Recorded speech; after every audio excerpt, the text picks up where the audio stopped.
Dua video terakhir kayaknya kita ngebahas binatang yang jumbo-jumbo mulu nih perasaan. Bosen gua. Udah gitu tuh dua binatang warnanya burik amat lagi kan. Gua yang ngedit aja agak gimana gitu, ngelihatnya abu-abu mulu. Jadi ini video kayaknya gue mau ngebahas yang kecil-kecil berwarna aja nih, biar lebih mood gitu ngeditnya. Di sini gue pengen ngebahas satu family kodok. Bukan kodok sih, katak ya. Yang mungkin udah lumayan famous nih katak, yaitu katak panah beracun atau poison dart frog. Katak yang kecil-kecil, warna-warni, cakep, tapi berbahaya nih.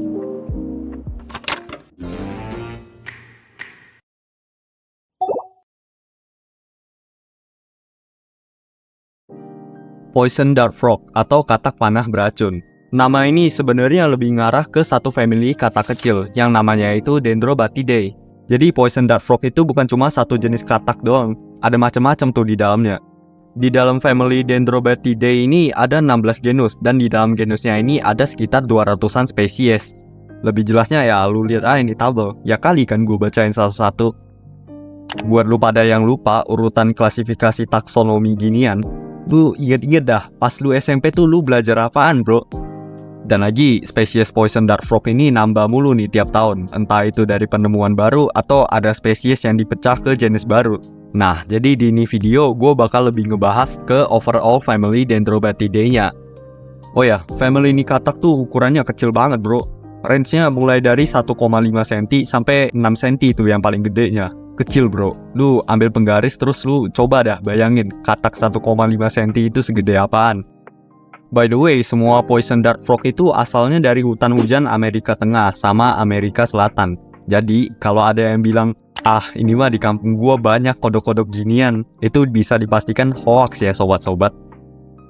Dinamain poison dart frog soalnya banyak spesies Dendrobatidae yang punya racun di kulitnya. Dan racunnya ini kadang dipakai tuh sama orang-orang lokal Amerika Selatan dengan diolesin ke ujung panah sumpit mereka buat berburu. Tapi dari 200-an jenis poison dart frog, yang kecatat racunnya dipakai buat panah itu cuma dari genus Pylobates doang, yang emang racunnya itu lumayan gacor.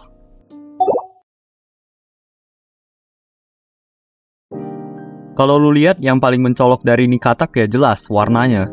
Kalau menurut gua sih cakep ya warnanya, gak tau dah kalau kalian. Dan yang paling terkenal dari katak ini ya jelas racun yang ada di kulitnya. Jadi bisa dibilang poison dart frog ini punya skill aposematik atau hewan yang ngeluarin warna ngejreng gitu buat nunjukin ke predatornya kalau dia ini berbahaya, punya racun gitu di kulitnya. Nih katak tuh kayak ngasih tahu kalau lu makan gua, lu modar gitu.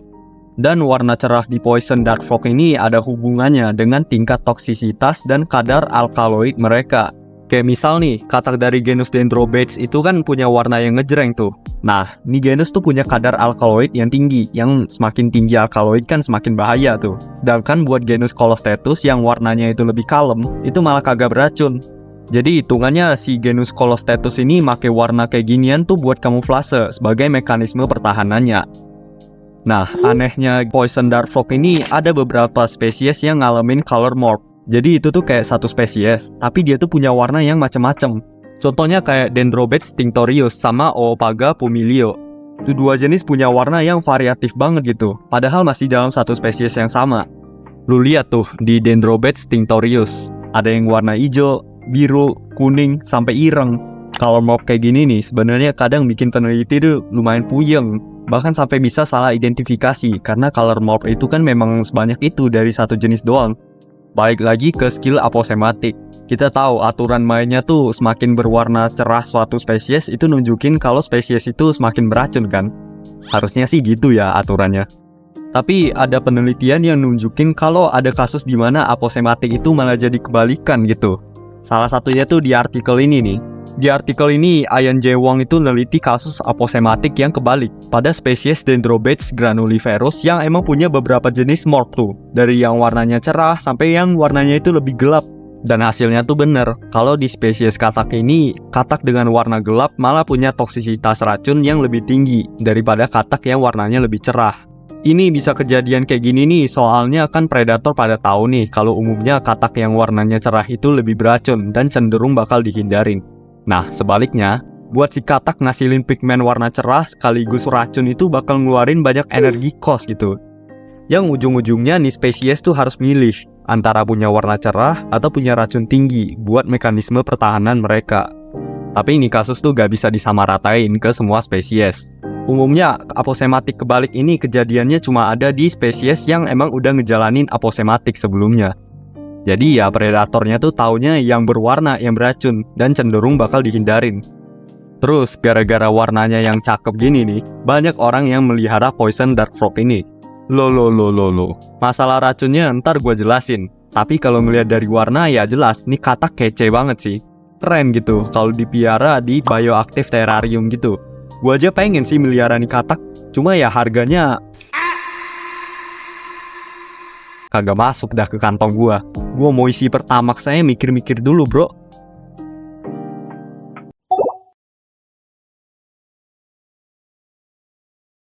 Kayak yang kita tahu, poison dart frog itu ngasilin racun dari kulit mereka buat mekanisme pertahanan dari predator. Nah, tapi sebenarnya poison dart frog itu kagak bener-bener ngasilin racun mereka sendiri. Jadi mereka itu ngeekskresiin racun dari makanan yang mereka makan, yaitu dari beberapa jenis arthropoda, kayak contohnya semut, kelabang, atau serangga-serangga kecil lain. Pas mereka makan tuh arthropoda, racun dari itu arthropoda bakal diserap sama si katak. Dan racun yang udah keserap itu nantinya bakal diekskresiin lewat kelenjar granular ke kulitnya. Racun yang diekskresiin sama Dendrobatidae itu biasanya dalam bentuk senyawa alkaloid lipofilik yang macem-macem tuh spek racunnya. Salah satu jenis yang paling beracun itu namanya Pylobates terribilis, atau orang-orang nyebutnya golden poison frog yang ngasilin alkaloid batrakotoxin. Efek racun poison dart frog itu macem-macem, mulai dari yang enteng sampai yang bahaya. Ambil contohnya dari si golden poison frog. Batrakotoxin tadi bisa bikin kelumpuhan, fibrilasi jantung, sampai gagal jantung, dan bisa bikin lu orang meninggoy. Satu golden poison frog itu kira-kira ada sekitar 1 mg racun yang cukup buat ngebunuh 10-20 orang tuh. Cuma kalau dosisnya kecil ya paling lu kejang-kejang sampai sesak napas doang sih. Racun dari poison dart frog itu sebenarnya efektifnya waktu kalau lu kemakan di katak doang sebenarnya. Cuma ya kagak buat lu boleh megang langsung juga sih. Pun poison dart frog ini udah OP dengan racunnya yang ngebuat banyak predator ogah makan di katak, tetap aja tuh ada tuh counternya. Beberapa jenis predator udah kebal sama tuh racun. Contohnya kayak fire-bellied snake atau Erythrolamprus epinepalus yang imun sama tuh racun dan sering ngemakanin poison dart frog. Oh ya, tadi kan gua ada bilang ya kalau banyak yang miara nih katak kan.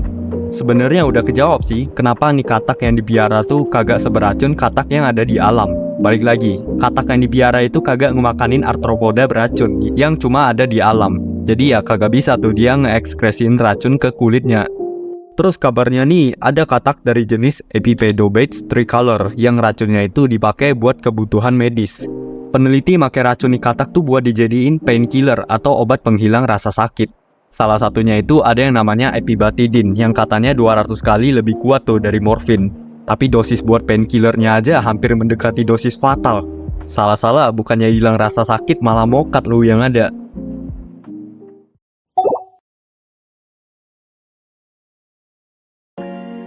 Kayak yang gue bilang tadi, nih katak tuh hidup di hutan hujan tropis Amerika Tengah sampai Selatan. Mereka doyan habitat yang lembab-lembab basah dan banyak vegetasinya. Tapi sekarang kan banyak tuh hutan-hutan di sana yang pada dibabat buat dijadiin perumahan yang ngebuat beberapa spesies nih katak tuh jadi malah terancam gitu. Habitat mereka tuh macem-macem dah, mulai dari hutan dataran rendah yang lembab, rawa-rawa, sampai padang rumput yang sering kegenang air. Si poison dart frog ini masuknya binatang diurnal atau aktif di siang hari. Famili Dendrobatidae ini terkenal lumayan agresif dan teritorial, apalagi waktu si jantan mertahanin wilayah mereka. Jantan nih katak doyan ngeluarin bunyi koang-koang gitu buat nunjukin kekuasaan daerah mereka.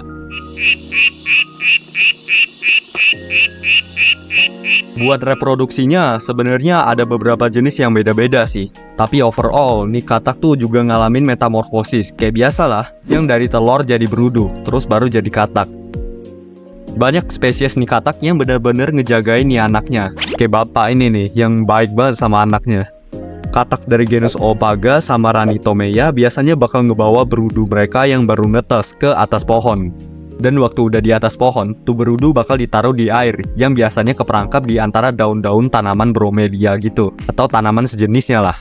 Dan beberapa jenis lain tuh ada juga yang nelornya di lantai hutan di antara dedaunan. Berudu yang baru netes biasa bakal ngemakanin invertebrata. Tapi ada beberapa kasus di genus Dendrobates, di mana berudu itu malah cenderung jadi kanibal, bro. Tapi hasil riset ini nunjukin kalau berudu yang kanibal itu malah punya pertumbuhan yang jauh lebih cepat.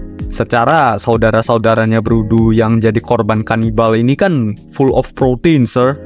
Tapi ada juga beberapa jenis genus Dendrobates yang cuma ngemakanin telur yang gak dibuahi dari si betina. Buat umur, rata-rata umur poison dart frog itu bisa nembus sampai 15 tahunan, tergantung jenisnya lah. Bahkan ada yang bisa sampai 20 tahunan kalau dipiara bener-bener. Oke, kayaknya udahan dulu dah nih video. Thank you buat yang udah nonton, bye-bye.